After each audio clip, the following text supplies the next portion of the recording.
identificado, quer dizer, está colocado para vocês, então vamos fazer aquele mesmo probleminha que a gente fez. Eu sei que R a menos 1 tem que ser eta, R transposto eta.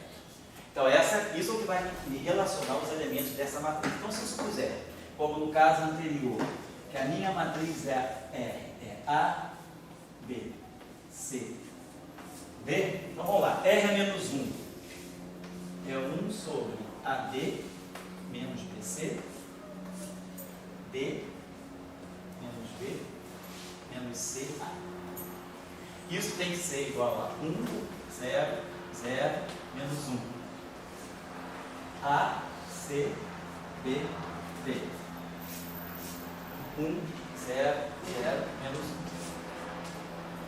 Então isso aqui vai dar para mim, primeiro esse produto aqui vai dar A menos C, B menos D.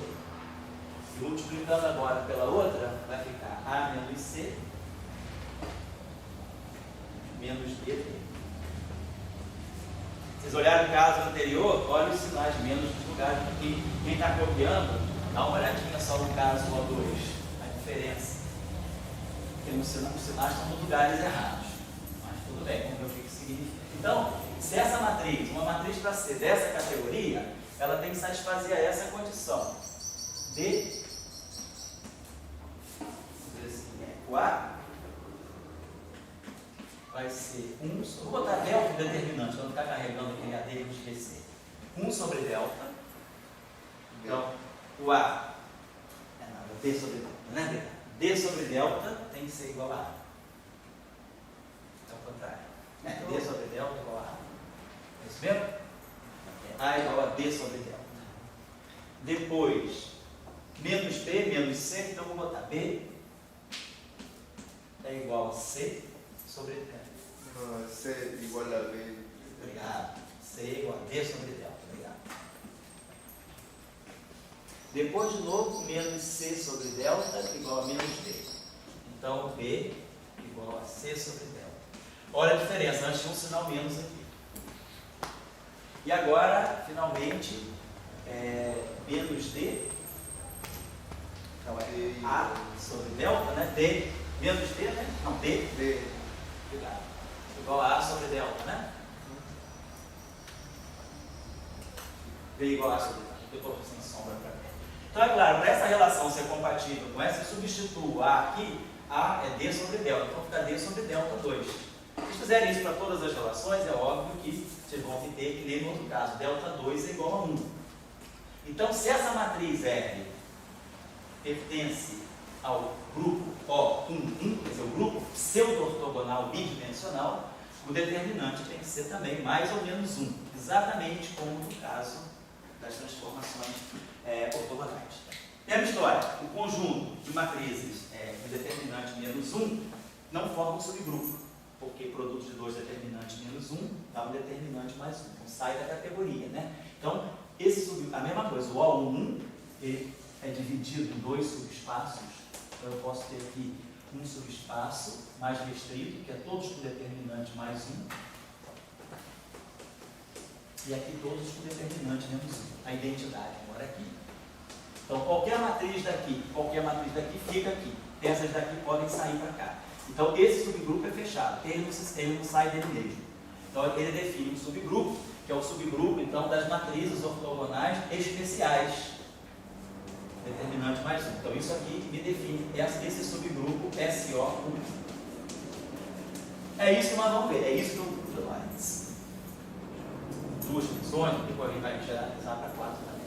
Então, vamos estudar agora a estrutura de uma matriz SO1. No caso do SO2, aquela matriz representava uma rotação. Qual era a transformação que eu estava fazendo? Eu estava rodando os eixos coordenados através da matriz R pertencente a SO2. Agora, a minha relação me diz que D é igual a A. Então, aqui é A, aqui é A. E que B é igual a C. Então, aqui é B e aqui é B. Mas o determinante é 1. Isso aqui é A2 menos B2 igual a 1. Então, isso aqui não é mais um círculo. Isso é um hipérbole. Então, os elementos, eu posso colocar, isso aqui é um hipérbole, mas hipérbole de H. Essa hipérbole aqui, eu posso colocar os pontos dessa hipérbole em relação 1 a 1 com os elementos do grupo O1. Então a gente agora começa a perceber que esse grupo ele já não é mais compacto. Ele não está associado ao círculo. Cada ponto do círculo não define uma matriz O1, é cada ponto de uma hipérbole. E esse espaço vai de menos a mais infinito. Essa hipérbole aqui, né? Quer dizer, para B, que vai a menos infinito, isso aqui fica mais curto, então A vai para infinito. Então, tem uma coisa aqui, quando B vai para... Desenhar a hipérbolezinha, x2 menos y2 igual a 1. Aquela hipérbole. Então, esse espaço é um espaço não compacto. Mas, pois não. Então, a definição de um conjunto compacto é um conjunto finito, elementos finitos, onde um remete ao outro. Isso. Você passa de um para o outro sem sair daquele espaço delimitado no plano. Agora você está indo para regiões infinitas. Você tem quando parâmetros começam a se pôr, você tem a chance que essa matriz pode ter parâmetros que vão... Isso tem a ver com aqueles gêmeos, né? Com buraco. Os gêmeos é uma outra coisa. Não. Os gêmeos está mais ligado ao invariante topológico, não é bem isso, não. Isso aí, esse é o conceito topológico de compacidade que os matemáticos chamam. Né? O que é um espaço compacto? Tem uma noção lá de aberto, você fechar lá, por exemplo, para pobres seres como os físicos, né? Para a gente uma coisa compacta é uma coisa limitada. Não sei se é uma coisa compacta. Tá? A matemática tem um conceito muito mais refinado de você... Uma coisa, tem algumas aberrações matemáticas em que você tem um espaço que ele é delimitado, mas ele não é compacto. Porque a noção de compacidade é feita por uma noção de intervalos abertos. Você precisa definir intervalos abertos, vizinhança para definir uma topologia. E aí, o conceito de compacto ou não compacto é um conceito não tanto geométrico, como eu estou colocando aqui, mas é um conceito de natureza topológica. Tá? Para efeitos assim, você pode sobreviver a tua vida com esse conceito, você não vai fazer física errada. Tá? Bom, então, a gente entendeu que isso é o que a gente chama de variedade de grupo. A variedade de grupo é aquele espaço de pontos onde eu posso associar com a matriz. Então, uma matriz de SO1, esses elementos, os elementos dessa matriz, na verdade, são coordenadas de pontos de uma hipérbole, daquela hipérbole. Então, aquela é a variedade, é o espaço onde eu busco os pontos que vão construir as matrizes SO1. Então, isso aqui é pura álgebra, isso aqui já é um conceito mais geométrico, né? Um conceito mais de geometria depois diferencial. Por isso que a gente pode, os grupos de Lie são chamados de grupos topológicos, por essa razão. Eu posso sempre associar um espaço curvo, cujos pontos vão estar representando os elementos de uma matriz de grupo. Então, essa é uma visão que a geometria diferencial usa para descrever os grupos. Né? Então, a gente pode olhar um grupo do ponto de vista da álgebra, pode olhar o grupo do ponto de vista das representações, pode olhar o grupo do ponto de vista da topologia e pode olhar o grupo do ponto de vista da geometria diferencial. Tem muitas abordagens do grupo em física, em matemática, né? Em física também. Bom, vamos em frente. Então, qual é a famosa função que satisfaz essa trigonometria torta? É cosseno hiperbólico ao quadrado de alfa, ou cosseno hiperbólico ao quadrado de alfa, menos seno hiperbólico ao quadrado de alfa, é sempre 1. Isso aqui é a trigonometria hiperbólica. A gente tem lá cosseno ao quadrado de θ, mais seno ao quadrado de θ, igual a 1. Isso aqui é a trigonometria normal. Mas aí a gente sabe que quando esse ângulo θ é o imaginário puro, quadrado de alfa mais seno ao quadrado de alfa. Quando o alfa é igual a θ, né? Então, o cosseno de um imaginário puro, na verdade, é o cosseno hiperbólico ao contrário. O cosseno hiperbólico de θ, né? O cosseno de θ, que é exponencial de θ, né? Cosseno, lembrando das definições, cosseno exponencial de I sobre θ mais exponencial de menos I de θ sobre 2. Então isso aqui fica I dá menos 1, então fica menos θ, e esse cara aqui dá mais 1. Mas é a θ sobre 2. Então o cosseno de θ é o cosseno hiperbólico. Então, na verdade, a mesma coisa para o seno, nós temos um sinal menos de diferença. Seno de Iθ é menos o seno hiperbólico de θ. Então, na verdade, essa rotação que está aqui, I de o I embaixo está menos I em cima. Então, o seno, então, na verdade, eu estou fazendo uma trigonometria hiperbólica. Cosseno ao quadrado de Iθ mais seno ao quadrado de Iθ, ou cosseno ao quadrado de Iα. Na verdade, eu estou fazendo isso.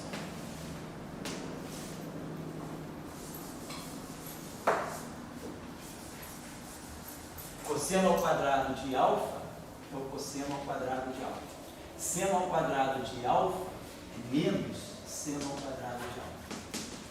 Então, na verdade, eu estou fazendo uma rotação. Botou H, né? Você não H, você ficou. Agora vou pegar.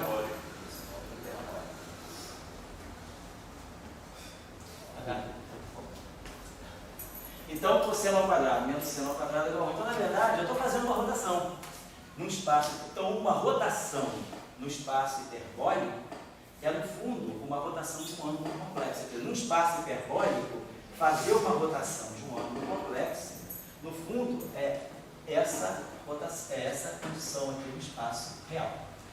O problema, professor, é você definir que é um ângulo complexo. Né? Pô, você já sabe. Geometricamente, É um ângulo vezes I, cara. É só você fez o. Porque na verdade não é bem ângulo, né? É tudo irradiante, né? Então são números reais.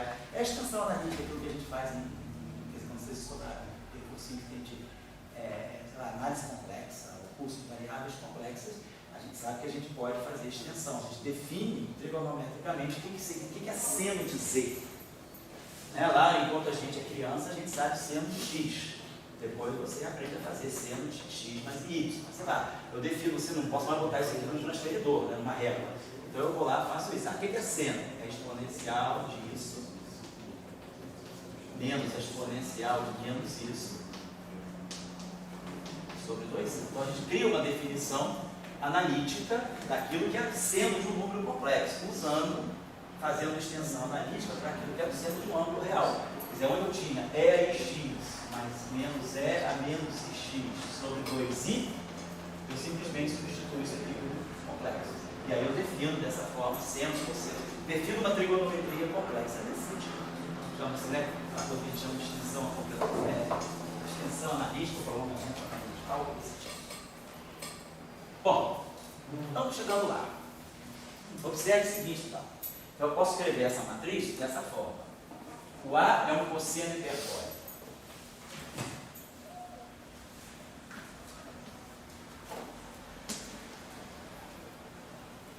Então, essa matriz deixou de ser antissimétrica.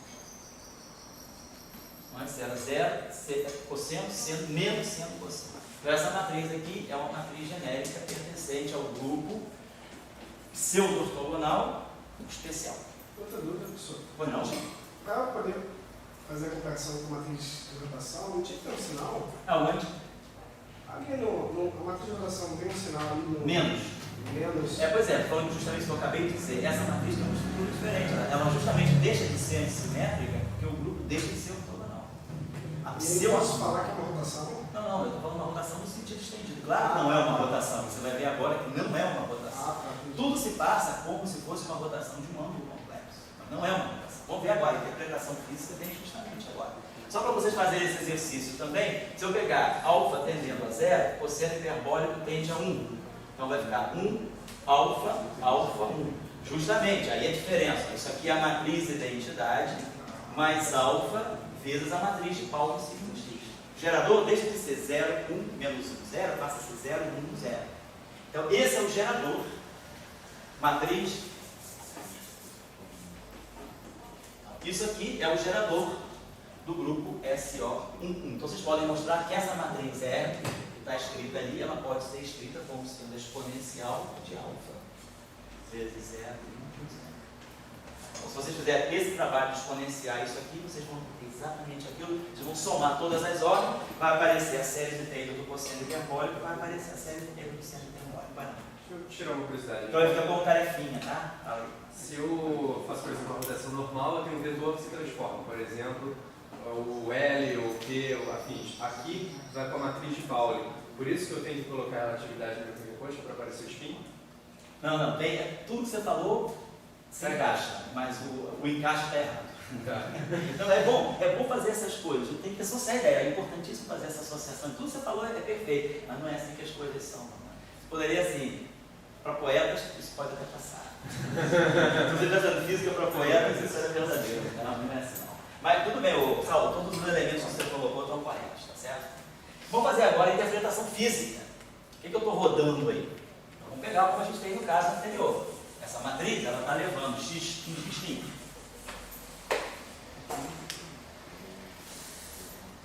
Então eu tenho isso aqui, essa matriz está fazendo esse trabalho para mim, CT', x'. Cosseno hiperbólico de alfa, seno hiperbólico de alfa, seno hiperbólico de alfa, cosseno hiperbólico de alfa, CT'. Então está dizendo para nós que CT' é cosseno hiperbólico de alfa, CT, mais seno hiperbólico de alfa, x', seno hiperbólico de alfa, CT, cosseno hiperbólico de alfa, x. Vamos colocar cosseno hiperbólico em evidência.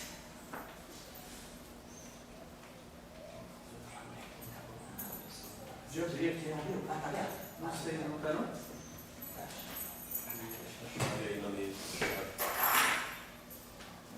Faz uma correntinha, faz uma diferença boa, sabe?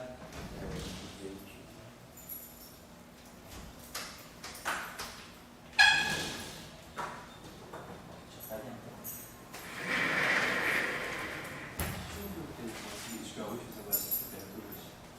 Já viu? Gaúchos, Tem um vídeo no YouTube que é muito legal. Os Pelotas são mais gaúchos? Não, é aí eles vão falando das temperaturas do Brasil, né? Por exemplo, 20 graus na Bahia, Armagedon.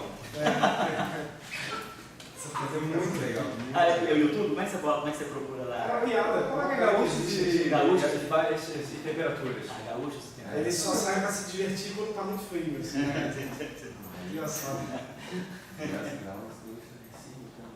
Não, 5 graus. 5 graus, gaúcho. Não é da carioca, não? Colocar uma blusinha de manga. Carioca. Não é 15 graus, César Maia decreta Olimpíadas de candidatura para Olimpíadas de Inverno. A vida já foi esquentando. Você vai ver quando chegar o inverno do Rio de Janeiro, 22 graus, mas choveu, cai para 4 blusas de frio. Só chover, você vai ver que você vai ficar muito chocado. Mas ele vai mudar também. A Nayara, por exemplo, com esse sol, na bolsa dela tem a sombrinha. É isso aí, né? Sombrinha também. Então, cosseno hiperbólico de alfa colocando em evidência, então aqui vai ficar x mais tangente hiperbólica de alfa.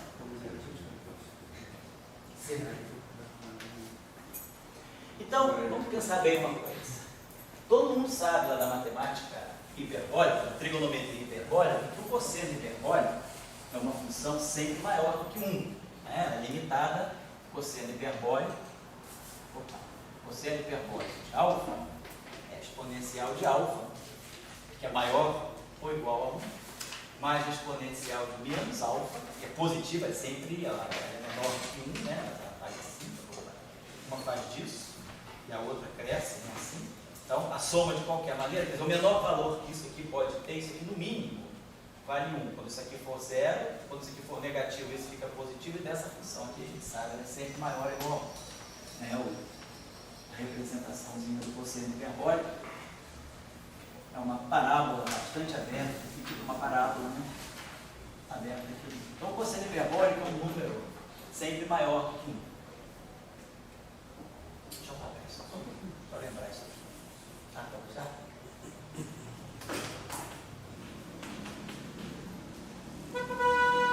Então, só lembrar aqui da trigonometria também, é o seguinte, né? A tangente hiperbólica de alfa, ela é cosseno hiperbólico sobre o cosseno hiperbólico. Né? Então, se eu souber o cosseno hiperbólico, eu posso tirar a tangente hiperbólica. Ou vou pensar, se eu souber a tangente, suponhamos que a tangente hiperbólica de alfa, eu vou chamar de um beta. Então, se eu conheço a tangente hiperbólica, eu sei que o seno hiperbólico é beta cosseno hiperbólico. Então, eu sei que o cosseno hiperbólico ao quadrado de alfa menos seno hiperbólico ao quadrado de alfa, que é beta 2 cosseno hiperbólico ao quadrado de alfa. Isso tem que ser igual a 1. Estou usando o fato, eu conheço tangente hiperbólica de alfa, é isso que eu estou falando. Então isso aqui me diz que o quociente hiperbólico ao quadrado de alfa é 1 sobre a raiz de 1 menos o beta 2. Mas como esse número aqui é sempre maior do que 1, quando eu tirar a raiz, basta tirar só posso tirar a raiz positiva. Então eu já sei que esse quociente beta, então se eu souber que eu vou dizer que esse beta é a tangente hiperbólica alfa. Ou seja, a tangente hiperbólica de alfa é o beta. Se eu disser que a tangente hiperbólica, tudo aí depende de alfa, então eu vou dizer, eu conheço alfa pela sua tangente hiperbólica, porque nós sabemos que a tangente hiperbólica é uma função inversível, né? Ela é desse tipo. A tangente hiperbólica ela tem essa forma. Ela é limitada entre mais 1 e menos 1. Né? Isso aqui é a tangente hiperbólica. Então, no infinito ela tende a mais 1, no menos infinito ela tende a menos 1. Então, qualquer número que eu souber a tangente hiperbólica, eu sei que é esse número. Então, essa relação é uma relação biunívoca, bem definida. Então, a gente define o alfa pela sua tangente hiperbólica. Então, isso aqui é raiz quadrada.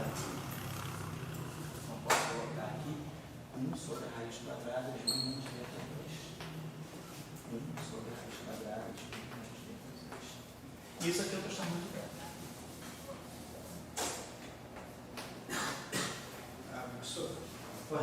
beta, isso você está renomeando, né? Então, estou renomeando. Eu digo que a tangente hiperbólica de alfa é um valor beta. É que eu uma vez estava pesquisando, parece que tangente de alfa também está relacionado com V sobre C. É o que vamos fazer agora. Isso? Esse aqui não é um número menor do que 1, Ah, sempre em módulo. Então, o que a gente pode fazer? A gente pode pensar, já que eu estou querendo interpretar, estou querendo dar uma interpretação física para isso. Então, se eu tenho um objeto que é sempre menor ou igual a 1, quem está aparecendo aqui é o beta, é a tangente hiperbólica de alfa. Qualquer tangente hiperbólica, ela se situa entre 1 e menos 1. Então, esse valor aqui, beta, ele está limitado entre menos 1 e mais 1. Então, menos 1 menor do que beta, menor do que 2. Então, eu poderia pensar o seguinte: o que eu conheço? Eu estou pensando num espaço onde eu estou falando de velocidade da luz. Eu criei o espaço de Minkowski em cima da física da luz. Eu sei que qualquer objeto que se desloca nesse espaço, fisicamente, ele deve ter. Se eu quero interpretar, quer dizer, à luz da minha interpretação do O2, eu fiz uma transformação entre dois observadores. E vi que no caso do O2, a matriz de O2 ela roda os eixos. Nesse caso, eu estou observando o seguinte: a matriz não roda os eixos. Porque ela faz uma coisa do tipo CT mais X. Ela está me dando aqui uma noção de progressão. Né? Quando T é 0, eu estou numa posição X. Quando T aumenta, eu estou mexendo nisso aqui. Então, essa relação que eu poderia pensar, então vamos interpretar beta como sendo um parâmetro de velocidade sobre a velocidade da luz. Isso aqui é o que eu imponho a mão. Então, isso aqui é a minha interpretação. Eu vou interpretar esse número menor, 1, como sendo a razão entre uma velocidade e a velocidade da luz. Eu quero que essa velocidade seja a velocidade de alguma entidade física que se desloca com velocidade menor que a da luz. Então, com isso, eu poderia dizer o seguinte: eu tenho que CT' seria 1 sobre a raiz quadrada de 1 menos beta 2, CT mais V sobre C, X. E X', 1 sobre a raiz quadrada de 1 menos beta 2, X, mais V sobre C vezes C da V, VT. E aí a gente começa a observar o seguinte: posso aqui dividir tudo por C.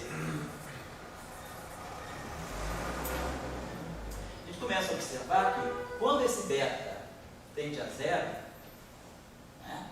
Então esse valor aqui, ou seja, V sobre C é muito pequeno, isso aqui tende a 1. Se V sobre C é muito pequeno, isso aqui é V2 sobre C2. Esse valor aqui tende a 0, mas aqui não tem V sobre C, esse sobrevive. Ó, o que é isso aqui? Isso aqui não é uma transformação de Galileu? Então, quando V sobre C tende a 0, eu tiro que T' é igual a T. E X' é igual a X multiplicado. Mais ou menos tanto faz. Eu posso interpretar como isso aqui é um número real, tanto faz botar um sinal, eu posso botar esse sinal menos aqui só para poder marcar com a convenção de que o cara está andando para a direita. Esse sinal menos aqui é completamente arbitrário, nada muda se eu deixar mais. Mas não vou botar o menos só para vocês interpretarem isso como um referencial que vai para a direita. Então se eu boto esse menos aqui é menos e aqui é menos. O que é isso aqui? Isso aqui é uma transformação entre dois observadores. Um está aqui e o outro está aqui. Então, o referencial x' se deslocando com a velocidade v. Quer dizer, a minha posição do objeto aqui, né? Se esse cara está andando aqui com velocidade vt, a posição dele instantânea é vt, então o x, a posição x, vai ser, se eu quiser olhar para esse aqui, então é como se esse cara está aqui, o referencial linha está aqui, na posição vt, e a minha posição x está aqui. Então, a minha posição em relação a esse observador aqui é x menos v. Ou seja, isso aqui é uma transformação galileana entre dois observadores, um parado e o outro caminhando para a direita com velocidade v. Isso nesse limite. Então, o que a gente observa é que essa transformação, que é o que a gente não chama de transformação de Lorentz, né? A gente chama isso aqui de gama, o famoso fator gama, raiz quadrada de 1 menos v2 sobre c2, isso aqui então é nada mais, nada menos, apareceu do grupo SO1. Então, na verdade, o que a gente mostrou é que as transformações do grupo pseudo-ortogonal no espaço de Minkowski, elas estão dando justamente as transformações de Lorentz. Essas são as transformações de Lorentz para nós. Então, nesse espaço, ela não tem uma interpretação de rotação. Quer dizer, no espaço de Minkowski, aquilo que deveria ser uma rotação aparece como uma translação. É uma mudança de referencial, não pela rotação dos eixos, mas sim pelo deslocamento dos eixos. O que eu estou fazendo justamente é isso, né? No outro caso, né, nós tínhamos isso. A gente estava fazendo isso. No caso do O2, x', por y'. Fiz essa rotação dos eixos. Aqui, eu perdi a noção dos dois eixos. Eu tenho x e tenho o eixo temporal. Então, suponhamos que os dois referenciais estão aqui e que eu tenho um referencial linha, né? Um referencial que está assim, se movendo para cá, né? Nesse eixo aqui, mas caminhando para a direita. Vamos dizer que seja a posição desse cara. Esse cara instantaneamente esteja aqui. Então, ele está nessa posição. Então, isso aqui é o VT do observador. E isso aqui é a posição x para o referencial S. E isso aqui é a posição em relação a esse observador. Então, isso aqui é o x'. X' é a posição desse ponto em relação a esse cara que está caminhando nesse instante, está aqui. E x é a posição em relação à origem, que é a origem uma linha. Então, x é igual a x' é igual a x menos vt. Então, na verdade, isso que está aqui é simplesmente a generalização de uma transformação galileana, quando agora eu não posso mais ter v sobre c tendendo a zero, tem v sobre c finito. Se v sobre c tende a 1, isso aqui torna-se altamente significativo. Então, a moral da história é que transformações de Lorentz, na verdade, são transformações de um grupo de Lie, só que é um grupo de Lie pseudo-ortogonal. Então, isso aqui, num espaço hiperbólico, isso aqui, na verdade, não é uma rotação, como deveria ser. Quer dizer, isso aqui é uma transformação disso aqui. Esses aqui são irmãos gêmeos, só que esse aqui, ele realmente faz uma rotação no espaço euclidiano. Então, a interpretação do parâmetro é de um θ, de um ângulo de rotação. A interpretação do parâmetro aqui, a matriz toda, ela depende de alfa. Então, o que é importante para nós é o alfa. Então, a interpretação do parâmetro está aqui, tangente hiperbólico de alfa igual a menos v sobre c. É aqui que a gente faz a ligação com a relatividade. Quer dizer, eu estou construindo uma coisa geométrica e eu tenho que essa estrutura geométrica, ela me dá um resultado que eu posso encaixar direitinho na relatividade. Então, o parâmetro alfa, que é o parâmetro que define esse tipo de transformação no espaço de Minkowski, não tem mais interpretação de um parâmetro interno de rotação. Seno ao quadrado mais cosseno ao quadrado igual a 1. Ele é um parâmetro que está dado por essa relação aqui. Ele é a tangente hiperbólica de menos v sobre c. Professor, Tá bom, um instantinho só, já, rapidinho. Então, e aí a gente observa, a tangente hiperbólica, ela é limitada, ela está aqui. Né? Se isso aqui é alfa, isso aqui é a tangente hiperbólica de alfa. Então, a tangente hiperbólica tende no máximo a 1, mas o arco tangente hiperbólico é o contrário. Se eu conheço a tangente hiperbólica, eu vou tirar o ângulo do arco correspondente, isso aqui pode ir para infinito. Quer dizer, o meu alfa é isso aqui, o meu alfa vai de menos infinito a mais infinito, o que significa isso aqui. Então, o beta, isso aqui é a velocidade do observador. Então, o parâmetro da relatividade, esse é o parâmetro do grupo. Ele está ligado com a velocidade. A velocidade no máximo é c. Então, quando a velocidade for c ou menos c, isso aqui vai valer mais infinito ou menos infinito. Quando eu tiver v igual a c, eu teria arco tangente, v sobre c, perdão. Quando eu tiver v sobre c igual a 1, ou seja, a velocidade tendendo a c, v sobre c igual a 1 ou menos 1, esse alfa vai ser mais ou menos infinito. Então, o parâmetro do grupo, que é o alfa, que define a matriz, que é cosseno, seno hiperbólica, né? Esse parâmetro vai correr, o alfa vai correr de mais a menos infinito, à medida que a velocidade corre entre zero e a velocidade da luz. Então, essa é a interpretação. O parâmetro não é o v, o parâmetro é o alfa. Então, por isso que o grupo é não compacto, porque esse parâmetro pode ir de menos a mais infinito. O alfa está aqui, ó. Quando o alfa é mais infinito, a tangente hiperbólica de alfa, que é o v sobre c, vale 1. Então, v igual a c. Aqui é v igual a menos c. Tá claro o conceito?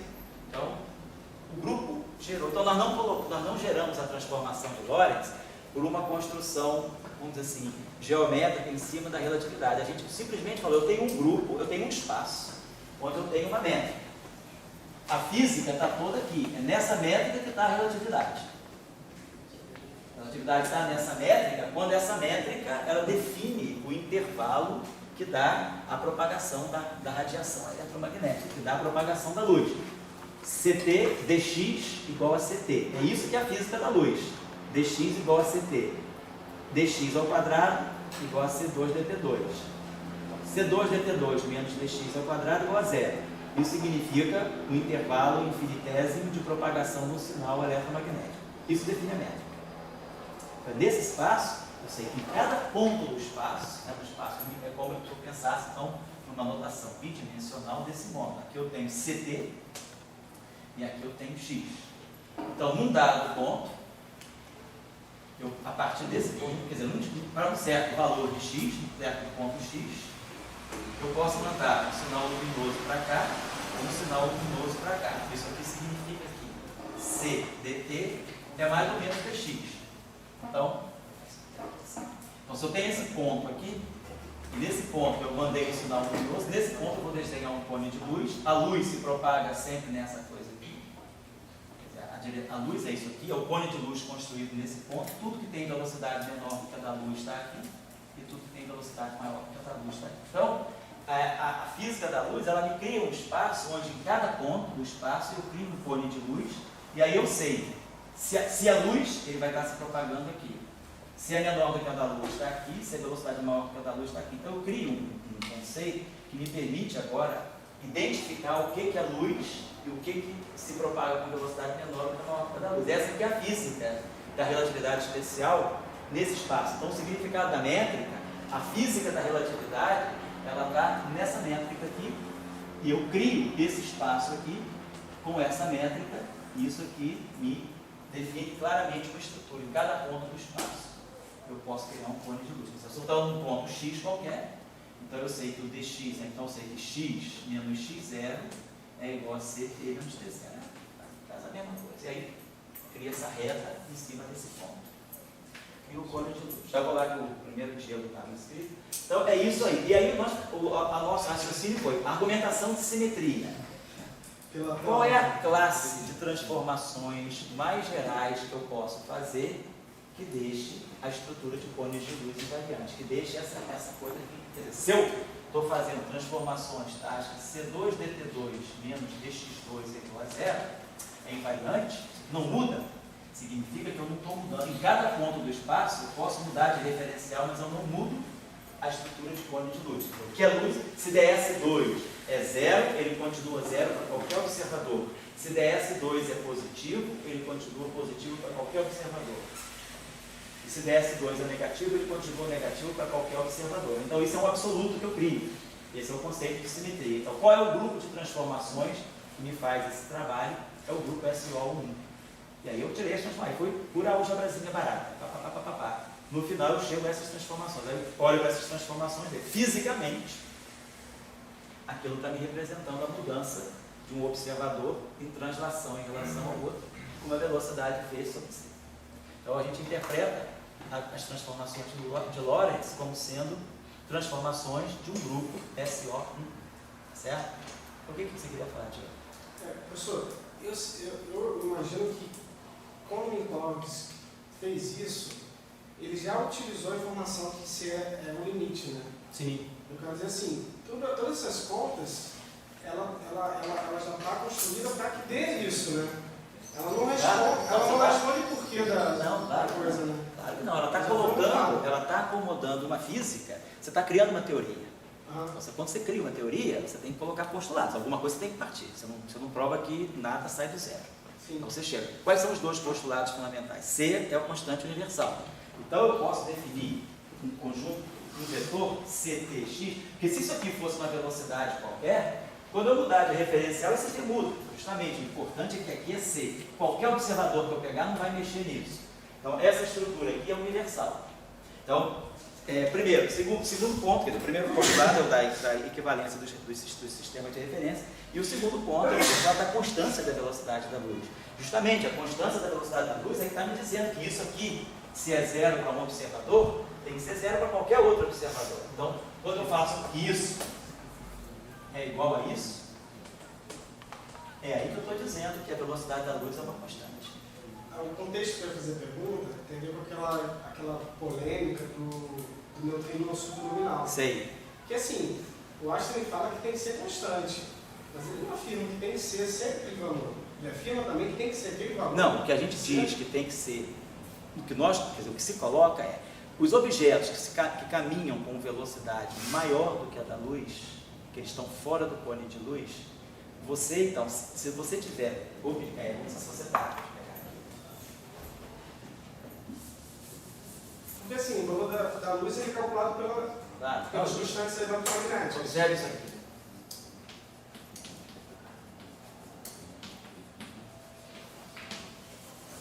Se isso aqui for negativo, o que significa?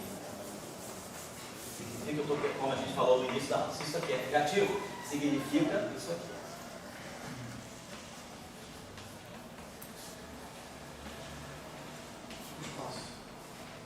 Isso, tempo e espaço. Significa que eu estou falando de um deslocamento infinitesimal de alguma coisa que tem velocidade maior do que a da luz. Isso aqui é V2 sobre C2.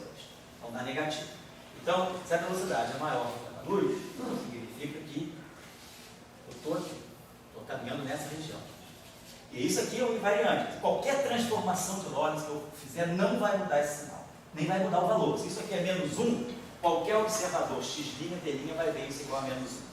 Então, qualquer transformação de Lorentz não me tira daqui. Então, isso significa que eu posso fazer uma transformação de Lorentz tal que o que é importante é que isso aqui não mude. Então, eu posso fazer uma transformação de Lorentz tal que dt seja zero. ds2, então eu vou com um referencial onde dt' é zero, e ds' ao quadrado, que é ds2 ao quadrado, que é negativo, é igual a menos dx' ao quadrado. Então, significa que você pode tornar instantâneos dois eventos que para outro observador não são instantâneos. Você quebra a noção, você tem conflito com a noção de simultaneidade. Você pergunta, o que seria uma partícula se propagando nesse espaço? Então, será que se uma partícula se propaga nesse espaço, se ela é uma partícula instável, um π0 decai em 2 graus. Então, se ela tivesse uma velocidade maior que a da luz, ela vai aparecer, caminha e decai. Se isso, se você dá essa partícula, o status de uma partícula física, você pode encontrar um referencial que faça com que ela apareça e decaia simultaneamente. Então você perde o conceito de instantaneidade aí é perigoso, porque você torna instantâneos eventos que poderiam ter uma relação causal. Essa é a problemática, desculpa eu insistir na pergunta, porque a gente que trabalha em ótica, essa problemática está acontecendo toda hora no laboratório, quando você trabalha com fotogênios. Aí, por isso que eu sempre fico me questionando sobre essa questão do ser. Porque a velocidade é maior que a da luz de transmissão? Não, que um fóton causa um efeito no outro. Essa questão é outra questão. Mas aí você está falando, essa situação aí é uma situação ligada com questão quântica. Aí você tem que levar em conta que isso aqui é uma física que ela não passa por nenhum aspecto, vamos dizer assim, de flutuação quântica, de incerteza. Isso aqui é uma física determinística. Então, se você está dizendo que se você quebra a noção de instantaneidade, ou você quebra a noção de ordenação temporal de dois eventos, a questão é o que da relatividade a gente depreende que, se você está falando de objetos físicos, você espera que eles mantenham a noção de causa e efeito, eles respeitem a causalidade. Então, quando a gente diz que a gente não espera ter objetos com velocidades supraluminares, cara, a relatividade restrita, ela não proíbe que V sobre C seja maior do que 1. Simplesmente ela diz, ó, V sobre C maior do que 1 está aqui. Essa região é disponível para todo mundo que tem velocidade maior que a da luz. Agora a pergunta é, as partículas do espectro físico, as partículas do modelo padrão, elas podem caminhar? E faz sentido eu ter um elétron ali? Faz sentido eu ter um pósitron ali?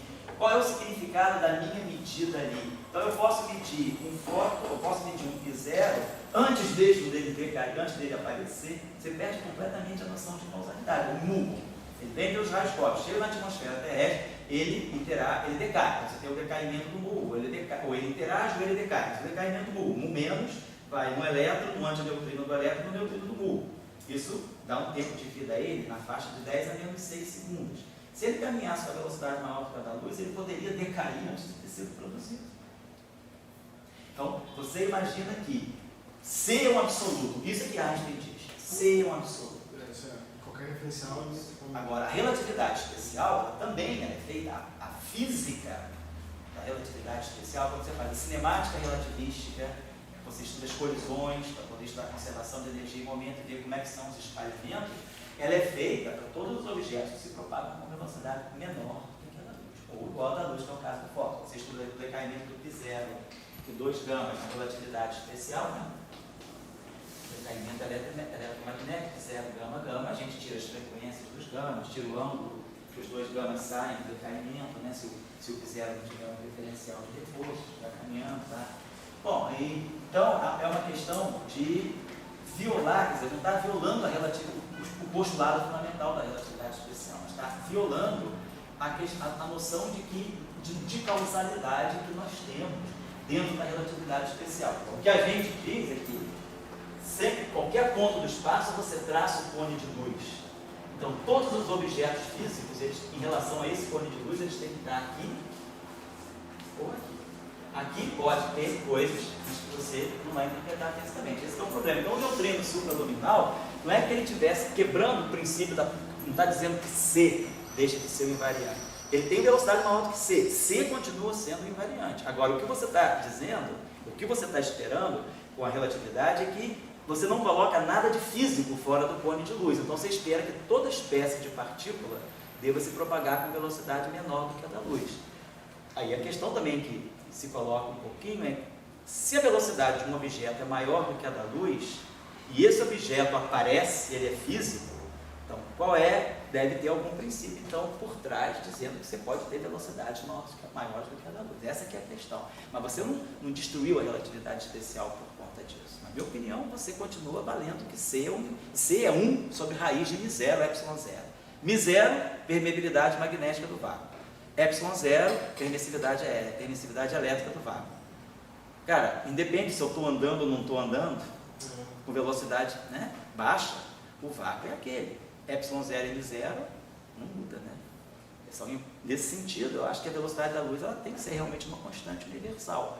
Agora, se tem um objeto que viaja com velocidade maior do que a da luz, a gente vai realmente ter que estender um pouquinho a noção de relatividade. A gente vai ter que abrir o não. Então, a gente pode ter objetos fora do cone de luz. Mas como é que eu faço uma física para objetos fora do cone de luz? Pergunte ao professor Erasmo Recambi, como eu falei contigo no início. Bota por trás de campos de 5 meios, esse de ocorrer, do evento ocorrer antes da produção da partícula. Poderia ser, porque a gente sabe que nós não sabemos ainda interpretar o que seria uma partícula elementar realmente com spin maior do que 2. Nós conseguimos, nós temos partículas com spin 5,5, 7,5, mas são ressonâncias hadrônicas.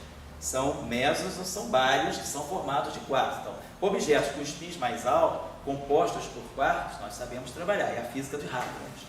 Mas o que é uma partícula elementar?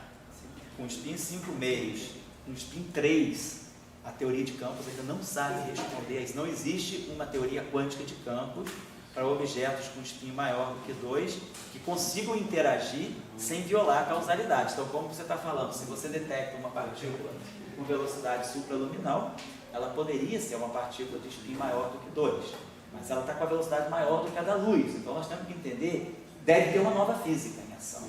Essa nova física pode ser uma dimensão extra. Pode ser uma dimensão extra. Uma interpretação física conveniente no outro espaço, no outro espaço. Antes desse item. Você poderia pensar. Um ET que saiu lá do antidecídio, né? Saiu da quinta dimensão, é assim. Poderia pensar, pode ter uma, porque você está pensando, então, tem uma física além do modelo padrão aí. Deve ter, física além do modelo padrão, o que é? Supersimetria, mas supersimetria não viola a causalidade. Pode ser uma dimensão extra, compacta, poderia ser alguma coisa, tipo essas histórias que a gente tem de wormholes, né? Poderia ser um tipo de um buraco de minhoca no espaço pequenininho só, claro. É o que o pessoal, inclusive, andou pensando para justificar os neutrinos supraluminais. Antes do Hubble mostrar que parece que realmente eles são luminais. Não chegou um pouco próximo da violação? Como? E chegou um pouco próximo do resultado. Então o pessoal começou a procurar qual é a física que faz isso. Né? O experimento conseguiu. Isso, o experimento segundo lá, os experimentadores originais, ele era sujeito mesmo a críticas. Eles publicaram o resultado justamente por isso, para poder receber uma crítica da comunidade.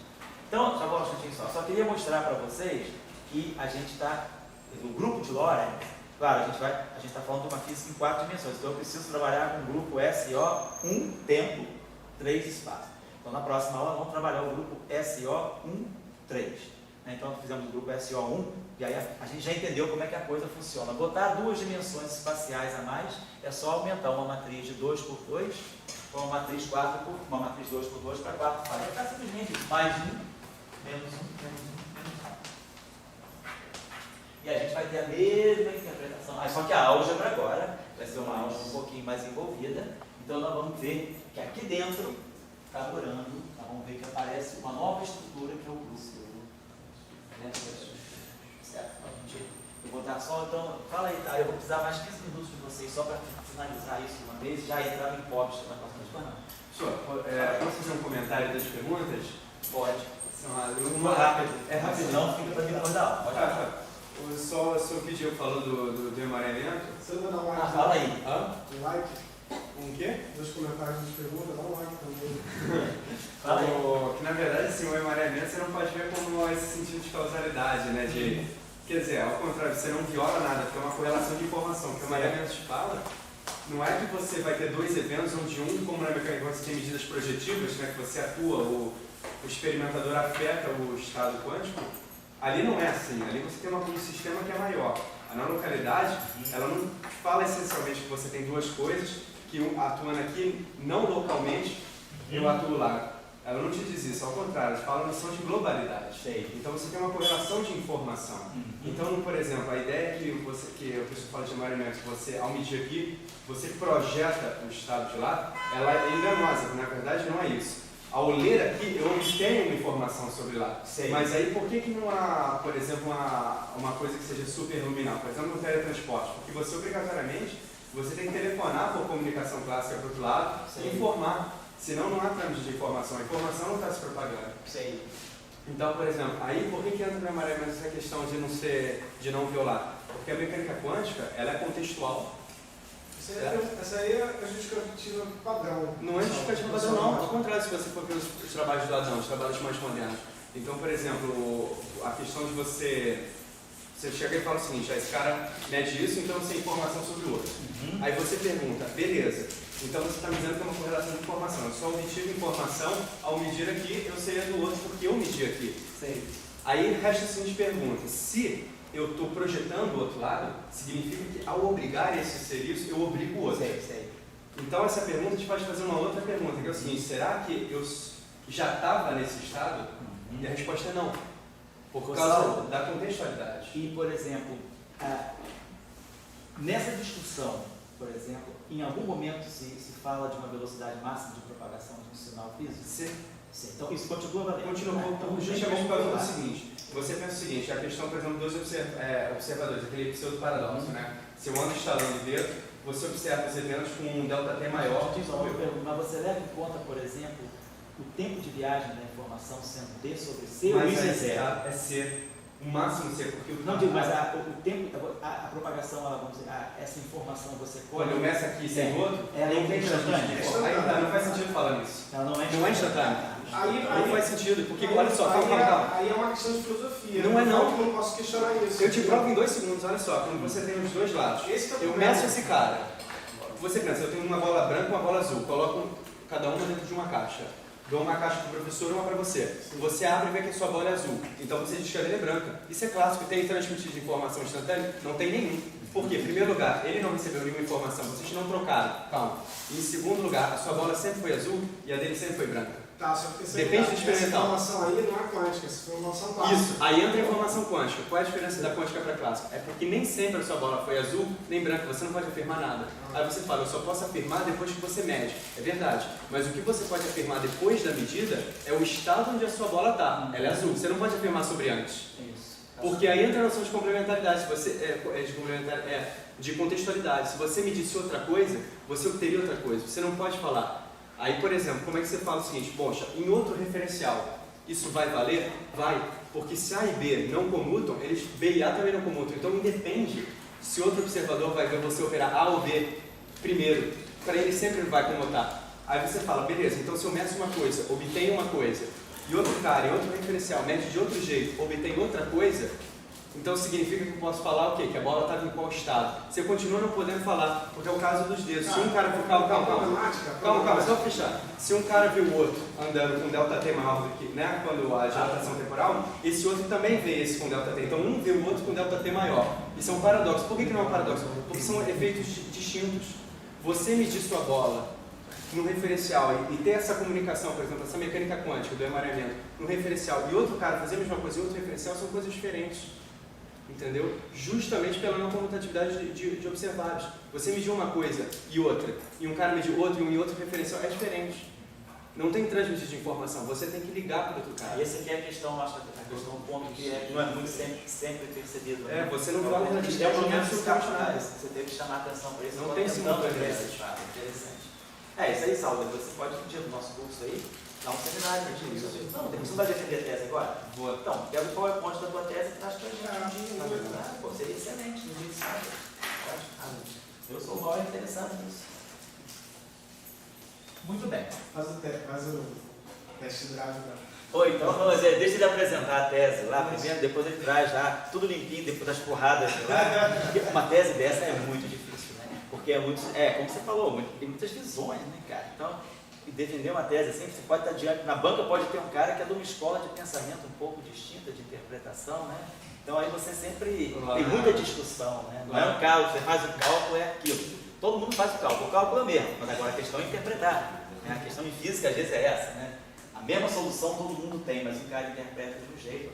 Então o Recami, por exemplo, para ele os táquions são uma coisa mais normal. Ele faz uma física de táquions a mais de 20. Me lembro a primeira vez que eu fui no seminário dele foi no encontro da Sociedade Nacional de Física da Itália, aquele ano caiu em Trieste, foi em 85, o Recami foi lá, já falou, depois do seminário eu vou falar com ele, perguntar umas coisas para ele, ele deu um seminário interessante, depois ele voltou na CISA para dar umas palestras, né? Mas assim, ele está fazendo, irmão, 85 para cá, só são 27 anos, ele já fazia aqui uns 10 anos, ele deve estar uns 40 anos trabalhando com essa física de táquios, né? Então tem revista que não aceita trabalho sobre táquios. Trabalho que dê significado, tem revista que é mais aberta, deixa o trabalho ser publicado dentro daquela, vamos dizer, consistência que ele se propõe a demonstrar. Então é uma física muito debatida, né? É uma física de interpretação. A relatividade é a mesma, o cone de luz é o mesmo, agora é uma questão de seguir. Eu vou fazer física com isso e vou dar um significado para a física feita por isso. O outro cara decreta, não, elimina o estático, tá? Que não pode existir uma teoria física. Então é uma questão muito de escola, né? Vou colocar aqui uma coisa para vocês, quem pode ser mais interessante. Similar a de Paulo outro dia. Oi? Similar a discussão A do Paulo discussão outro do dia. Paulo e Dira aqui, olha, Paulo sempre dando paulada no Dira aqui mesmo. Mensagem. Vamos fazer o seguinte, que é mais rápido, vamos pegar o seguinte. Nós pegamos o grupo SO2, fizemos a rotação no espaço euclidiano bidimensional. Fizemos votação, entre aspas, né, no espaço hiperbólico bidimensional, espaço de Minkowski. Para a gente chegar, o nosso ponto de chegada, nós vamos querer chegar ao grupo de Lorentz, que é o grupo SO13. Mas aqui dentro tem um setor espacial de 3 dimensões. Então vamos trabalhar um pouco o grupo SO3, que eu vou querer mostrar para vocês a relação que tem entre SO3 e SO2, que é importante para a mecânica quântica, porque aqui estão os geradores das rotações, e aqui está o spin. Então a gente junta a rotação com o spin, aumenta o angular orbital que está aqui, e o spin está aqui na mecânica quântica. Então vamos fazer isso pela teoria de grupo, vai ser rapidinho. Agora eu vou acelerar, porque você já... Agora é só fazer calculinho com matriz que vocês podem fazer. Então eu vou trabalhar agora no espaço euclidiano tridimensional. Então as minhas coordenadas são x, y e z. Então vou chamar o meu vetor de x grande. Vou botar em forma de vetor coluna, x, y, z. Então, claro, meu elemento de linha é dx2 mais dy2 mais dz2. Então isso aqui me dá dx2 mais dy2 mais dz2. Vou fazer transformações, então, x' igual a rx. E vou querer que ds' ao quadrado seja igual a ds'. Então, como a gente fez ainda agora, a condição é que R transposto R seja 1. Ou seja, eu estou falando agora de matrizes O3, matrizes ortogonais 3 por 3. Qualquer matriz ortogonal, como eu falei com vocês, tira o determinante daquela relação, o determinante é mais 1 menos 1. Qualquer matriz ortogonal, o determinante dela tem módulo 1. Então, a gente escolhe o setor de determinante mais 1, que são as transformações SO3. Então, essas matrizes aqui, elas são sujeitas a duas condições: ortogonais, determinante 1.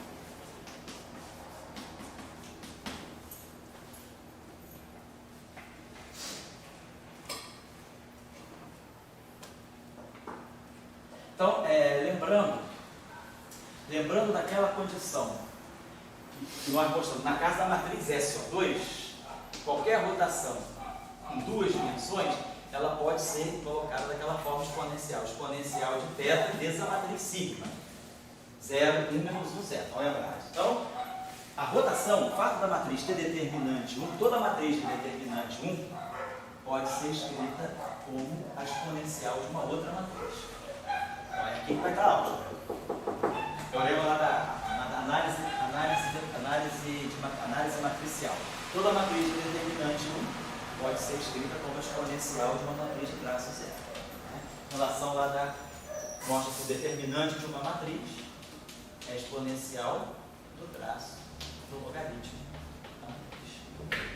Então, se essa matriz aqui é n, for exponencial de um ômega, isso aqui é exponencial de um ômega, isso aqui dá ômega, então no final do dia isso aqui dá traço de ômega, exponencial do traço de ômega. Se o traço de ômega for 0, essa matriz tem determinante 1. Então toda matriz de determinante 1 pode sempre ser vista como um exponencial de alguma outra matriz. Então, o fato dela ter determinante, então essa relação eu vou trazer. Então o fato do determinante ser 1, determinante de R é exponencial do traço do logaritmo de R. Então isso aqui imediatamente implica que o traço de ômega é 0. Então essa matriz aqui tem traço 1. Segunda propriedade, R transposto é igual a R menos 1. A exponencial de ômega transposto, isso aqui é isso aqui. Exponencial, você tem que transpor essa exponencial. Isso é a mesma coisa que a exponencial de ômega transposto. Por quê? Porque a exponencial de uma matriz é a soma em todas as ordens. Então, quando eu transpuser o total, isso aqui é ômega transposto, mais ômega transposto. Então, transpor a exponencial é a mesma coisa que tirar a exponencial da transposta. Mas isso, por sua vez, é igual a R menos 1, que é igual a menos 1. Então, isso mostra que essa matriz tem que ser simétrica. Então, se o grupo é ortogonal, se a matriz é ortogonal, a álgebra, que é o ômega, ela é antissimétrica. Então, o grupo das matrizes ortogonais está associado à álgebra das matrizes antissimétricas. Então, eu posso trabalhar ou com R, que é o grupo, que é sempre mais complicado, porque tem uma estrutura não linear, ou trabalho com a álgebra. Então, R pertence ao grupo SO3, então transformações ortogonais especiais. Ômega pertence a essa álgebra SO3, que é o quê? É a álgebra das matrizes antissimétricas. Então, eu reduzo o problema a estudar matrizes antissimétricas, que é uma coisa bem mais simples do que estudar determinante. Determinante é altamente não linear. Ele vai multiplicar aquele monte de coisa. Então, é ômega, né? Qualquer matriz antissimétrica 3 por 3, qualquer matriz antissimétrica tem diagonal nula. Então, se ela é antissimétrica, aqui é A, aqui é menos A, aqui é B, aqui é menos B, aqui é C, aqui é menos C. Só para quebrar a rotina, vamos botar menos B. Não, é só por uma questão de convenção. Mas tanto faz. Então, é uma matriz que depende de 3 caras. Qualquer matriz antissimétrica é isso aqui. Então, qualquer matriz antissimétrica pode ser escrita assim, ó. A, 0, 1, 0, menos 1, 0, 0, 0, 0, 0. Mais B, 0, 0, menos 1, 0, 0, 0, 1, 0, 0. Desculpa a velocidade, mas isso tudo vocês sabem. 0, 0, 0, 0, 0, 1, 0, menos 1, 0. Então, qualquer matriz antissimétrica pode ser expandida numa base de 3 matrizes fixas, que são aquelas ali. Então, isso é que é a base da álgebra de Lie. Isso é a álgebra de Lie, do SO3. Isso é isso aqui. É uma álgebra. Toda álgebra, ela é expandida em termos de uma base, um espaço vetorial. A base é essa. 3 matrizes de base independentes. Qual é a interpretação de cada uma matriz dessa? Então, você já viu.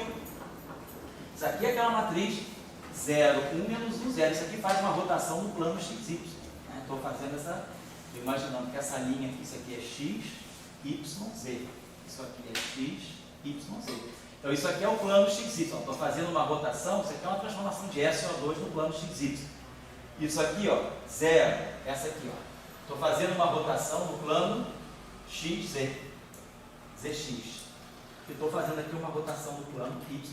Então isso aqui é uma rotação no plano XY, uma rotação no plano ZX e uma rotação no plano YZ. Então tem 3 rotações independentes, uma em cada plano coordenado. Isso é a base da minha álgebra de Lie de SO3. Vocês podem então mostrar o seguinte exercício. Eu pegar, chamar isso aqui, ó, sigma 1, sigma 2. Isso eu posso fazer assim, ó. Matriz sigma 1, ela é 0, 1, 0, menos 1, 0, 0, 0, 0, 0. Essa matriz aqui, ela é uma matriz que faz uma rotação em torno do eixo do X, do eixo dos eixos, né? Ela está fazendo uma rotação no plano XY. Vou chamar essa matriz. Então, vamos pegar essa matriz aqui, vamos botar um outro nome para chamar essa matriz aqui. É o seguinte, ó. Essa matriz 0, 1, 0, menos 1, 0, 0, 0, 0, 0. O que essa matriz faz? Ela está fazendo uma rotação em torno do eixo dos eixos. Então vamos chamar ela de sigma 3. Ela é uma rotação do plano XY. Então ela faz uma rotação trigonométrica em torno do eixo dos eixos. Portanto, uma rotação do plano XY. Então eu posso chamar essa matriz também dessa maneira. Eu vou chamar ela de sigma XY. Ou seja, eu faço uma rotação no plano XY, que é a mesma coisa que fazer uma rotação em torno do eixo dos eixos. Isso é sigma 3 ou sigma 1? Essa é sigma 3. Então, Fazer uma rotação. É, como se fosse 3, 2, 1. Essa aqui, só uma questão de nome. 0, 0, menos 1. 0, 0, 0, 1, 0, 0. Essa aqui está fazendo uma rotação, ela está misturando Z com X. Então, se ela mistura Z com X, ela faz uma rotação em torno do eixo dos Y. É o sigma 2. Então, essa rotação aqui é uma rotação trigonométrica no plano ZX. Não é XZ não, porque a rotação é trigonométrica. Tá? Se vocês fizerem, ela vai fazer uma rotação. Se eu pegar o plano XZ, do plano XZ, eu posso fazer uma rotação horária ou trigonométrica. Estou fazendo uma rotação no sentido trigonométrico, exatamente como essa aqui. E depois eu terceira matriz 0, 0, 0, 0, 0, 0, menos 1, 0. Essa aqui está acoplando Y com Z. Ela deixa o X desacoplado. Acopla Y com Z, portanto é uma rotação no plano YZ, portanto é uma rotação em torno do eixo do X. Ou seja, é uma rotação no plano YZ. Então são as 3 matrizes. Então isso é a base da minha álgebra SO3. Então qualquer matriz de SO3, ela é escrita como uma combinação desses três geradores. Vocês podem observar aqui o seguinte, como isso aqui é XY, eu vou aproveitar essa notação. Então isso aqui é uma rotação no plano 1, 2. Isso aqui é uma rotação. Vamos fazer o seguinte, para não ficar carregando essa rotação complicada, assim, muito identificada, vamos chamar isso aqui de ômega 3, ômega 2 e ômega 1. Vamos fazer isso, é melhor. Então, ômega 3, ômega 2 e ômega 1 são essas bases, são essas matrizes. Essa aqui está no plano XY, é o ômega 3, essa aqui está no ZX, é o ômega Y, e essa aqui está no Y, é o ômega X. E eu vou usar essa notação para especificar os planos coordenados. Rodar em torno do eixo dos eixos, no sentido trigonométrico, é fazer uma rotação sigma x, y, sigma 2. Rodar em torno do eixo dos y é fazer uma rotação do sigma 3, rotação dos eixos, rotação do plano coordenado. E essa aqui é o sigma 2, 3. Certo? Só para vocês observarem isso aqui. O que a gente pode observar aqui de cima? Se eu pegar o computador de ômega 1 com ômega 2, todo mundo sabe calcular. Vamos tirar o computador de ômega 1 com ômega 2 rapidinho só. Ômega 1 vezes ômega 2, 0, 0, 1, 0, 0 e 0, 0, 0. Então, isso é ômega 1 vezes ômega 2. Menos ômega 2 vezes ômega 1. Então é 0, 1, 0, 0, 0, 0, 0, 0, 0. Então, se vocês observarem, isso aqui vai me dar menos 1 aqui no final do dia. Que é menos o quê? Que é menos a matriz ômega 3. Aí vocês podem fazer o mesmo, aí vocês completam essa tarefa aí. Então, ômega 1, ômega 2 dá menos ômega 3. Ômega 2, ômega 3 dá menos ômega 1. E ômega 3, ômega 1 dá menos ômega 3. Ou seja, vocês têm essa relação aqui. Ômega I, comutador com ômega J, dando menos epsilon I. JK, ômega K. Já estão sentindo a semelhança com o momento angular da mecânica quântica. L1, L2, só que lá tem o I H cortado. Teoria de grupo não tem H cortado. Teoria de grupo é puro número. Mecânica quântica, ela coloca um H cortadozinho para fazer física. Então ela põe um parâmetro com dimensão de energia desse sistema. Então eu só trago a física quando eu coloco o H cortado. Mas eu estou fazendo uma coisa que é pura teoria de grupo. Mas daqui a pouco, se eu multiplicar por IH cortado, eu vou ganhar exatamente o momento angular da mecânica quântica. Vamos deixar assim por enquanto. Então, isso aqui é a chamada álgebra de Lie de SO3.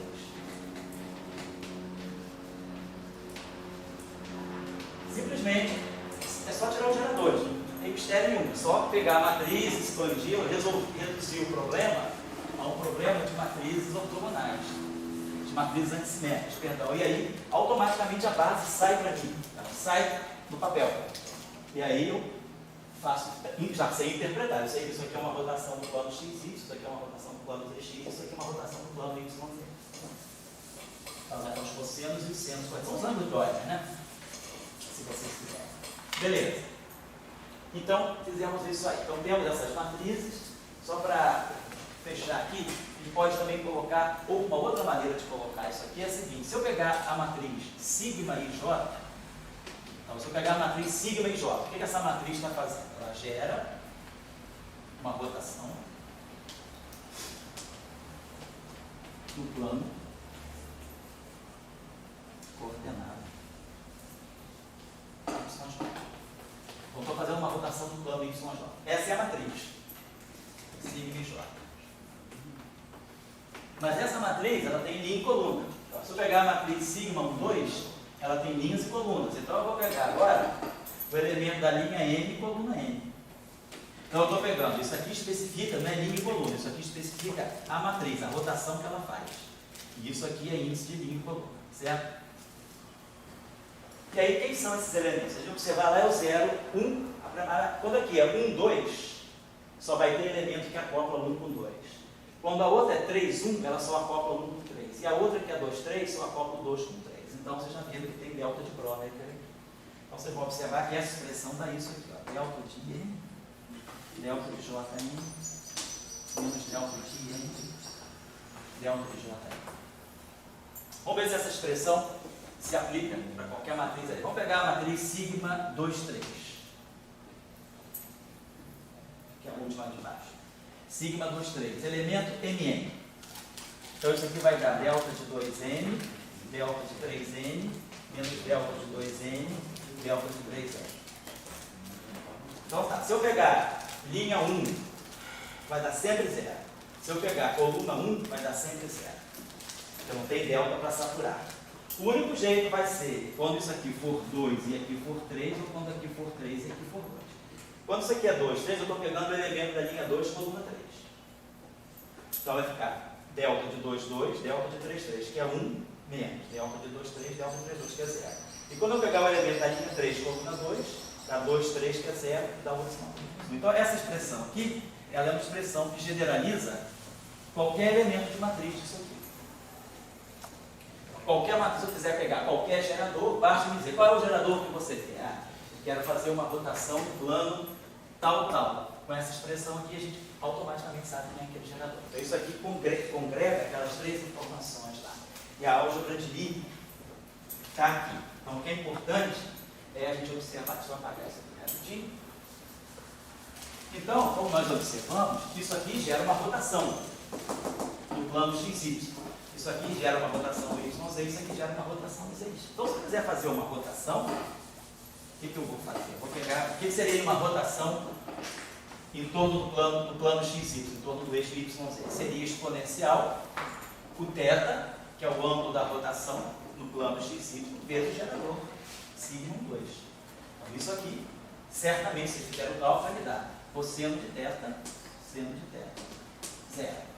Menos seno de θ, cosseno de θ, 0, 0, 0, 1.